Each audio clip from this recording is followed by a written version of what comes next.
तो नमस्कार, ये साइन मौका पर आंधी तूफान पानी बरसत है वह महान हम खड़ा लैंड करी था आज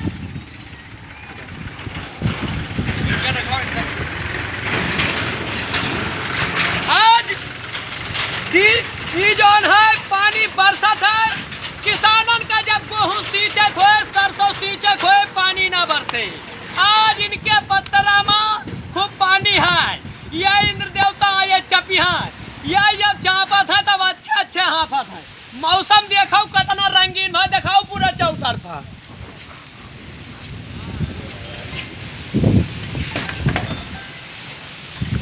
बाकी ये ईटा लाई के बेचत है और इनका भी ईटा सब है, इनसे खरीदवाओ। ये ट्रैक्टर वाले भाई, क्या नाम है सर आपका? इधर दिखाइए।